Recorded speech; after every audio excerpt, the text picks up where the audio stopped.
Hi friends, welcome to Biology Simplified Tamil. நான் உங்கள் செந்தில்நாதன். பீகாரில் நீட் எக்ஸாமுக்கு முதல் நாளே அதாவது மே 4ஆம் தேதியே பேப்பர் லீக் ஆகிடுச்சு.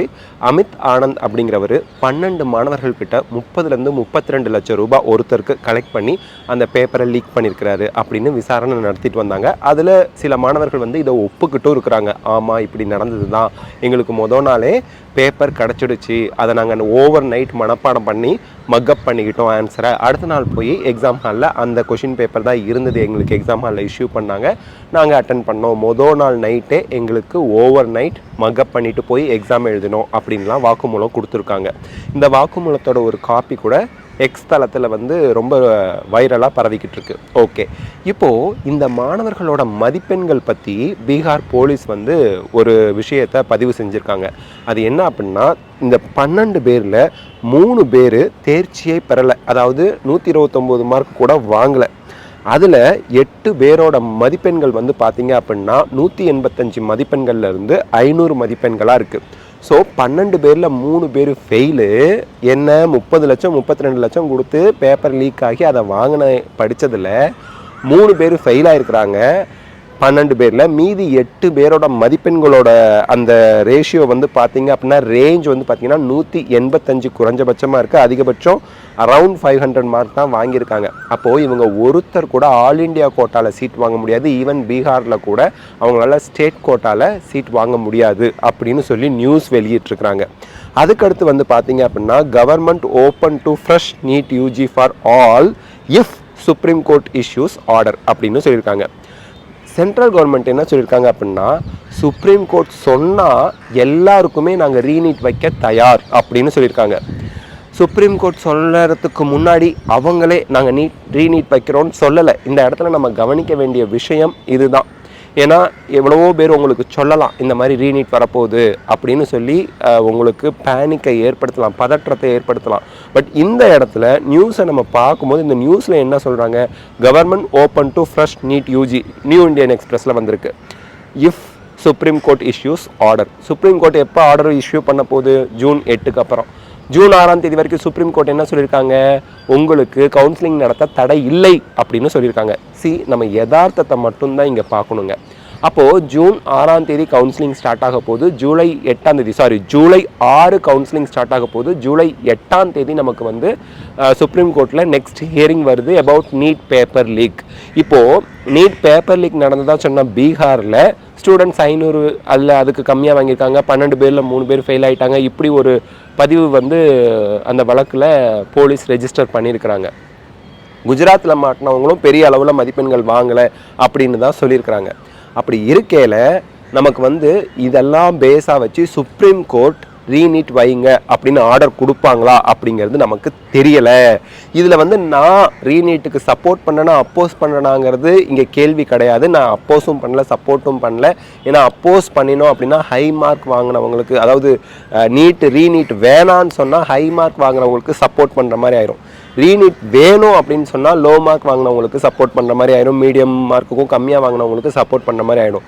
நடுநிலையாக இருந்து சொல்லணும் அப்படின்னா சுப்ரீம் கோர்ட் என்ன சொல்லுதோ அதுதான் ஃபாலோ பண்ணப்படும். சுப்ரீம் கோர்ட் என்ன சொல்லியிருக்கு இது வரைக்கும் அப்படின்னா, ஜூலை 6 கவுன்சிலிங் நடக்கும், ஜூலை 8ஆம் தேதி இந்த நீட் பேப்பர் லீக் சம்பந்தமான விசாரணை நடக்கும், மறு விசாரணை நடக்கும் அப்படின்னு தேதி குறிப்பிட்டு சொல்லியிருக்காங்க. ஸோ இப்போ நமக்கு கவுன்சிலிங் ஸ்டார்ட் ஆக போகுது. அதனால் நம்ம இப்போ சுப்ரீம் கோர்ட் எந்த மாதிரி ஆர்டர் கொடுக்குறாங்க அதை நாங்கள் ஃபாலோ பண்ணுறோன்னு தான் சென்ட்ரல் கவர்மெண்ட் நமக்கு சொல்லியிருக்கிறாங்க. அதாவது ரீநீட் நடத்த சொல்லி சுப்ரீம் கோர்ட் சொன்னால் நாங்கள் ரீநீட், அதாவது நீட் மறுதேர்வு நடத்துறதுக்கு தயங்கவில்லை அப்படின்னு சொல்லியிருக்காங்க.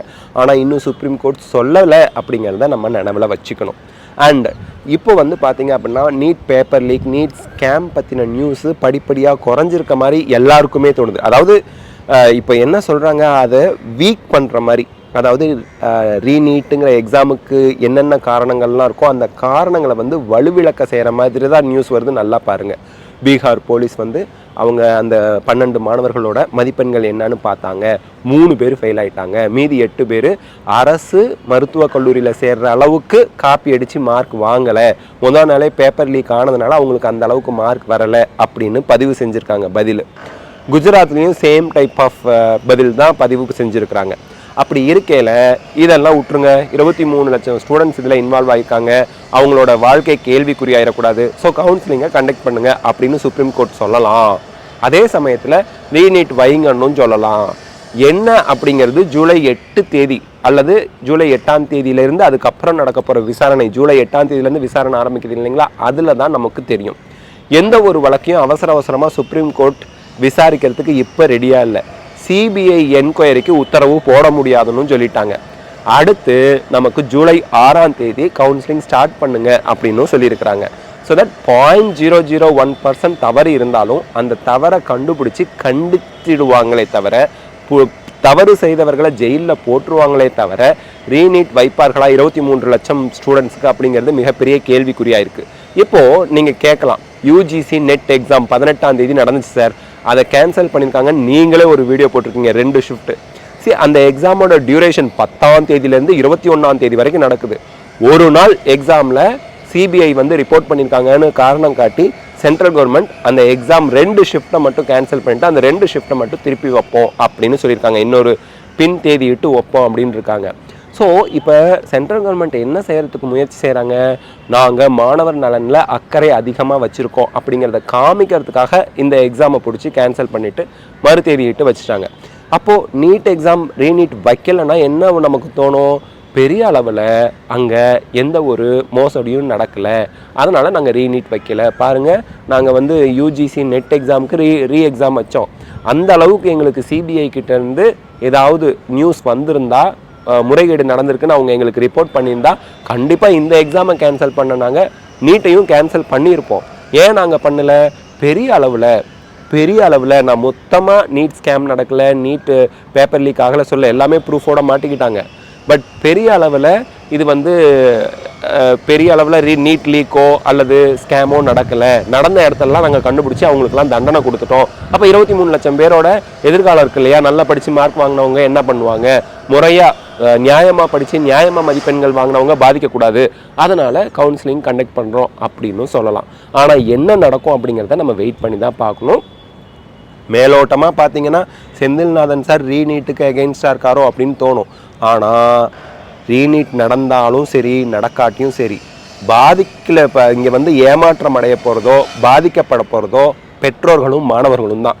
ரீநீட் நடந்தால் அதிக மதிப்பெண்கள் வாங்கினவங்க பயங்கர மன உளைச்சலுக்கு ஆளாவாங்க. ரீநீட் நடக்கலை அப்படின்னா, ரீநீட் நடக்க போகுதுன்னு சொன்னாங்கல்ல எல்லாரும், 100% ரீநீட் நடக்க போகுது அப்படின்னு உத்தரவாதம் எல்லாம் கொடுத்துக்கிட்டு இருக்காங்கல்ல, கோச்சிங் சென்டர்ஸ்லாம் கூட சொல்லிக்கிட்டு இருக்காங்கல்ல. அப்போது ரீநீட் நடக்காமல் போனால் யார் ஏமாற்றம் அடைவா, கொஞ்சம் ஃபெயில் ஆனவங்க பாஸ் ஆகிறதுக்கு ரீநீட் ஹெல்ப்ஃபுல்லாக இருக்கும்னு நினச்சவங்க, கொஞ்சம் கம்மி மார்க் வாங்கினவங்க அதிக மார்க் வாங்குறதுக்கு நமக்கு இன்னொரு சான்ஸ் கிடச்சிருக்கு அப்படின்னு நினச்சவங்க, அவங்கெல்லாம் ஏமாற்றம் அடைவாங்க. மொத்தத்தில் யார் ஏமாற்றம் அடைய போகிறாங்க அப்படிங்கிறது இங்கே கேள்விக்குறி, அவ்வளவுதான். என்ன நடக்குதுங்கிறத பொறுத்து இருந்து பார்ப்போம். இந்த வீடியோ உங்களுக்கு ஹெல்ப்ஃபுல்லாக இருந்தால் லைக் ஷேர் கமெண்ட் பண்ணுங்கள். எனி அதர் அப்டேட் வந்தால் நம்ம சேனலில் நான் அப்லோட் பண்ணுறேன். தேங்க்யூ.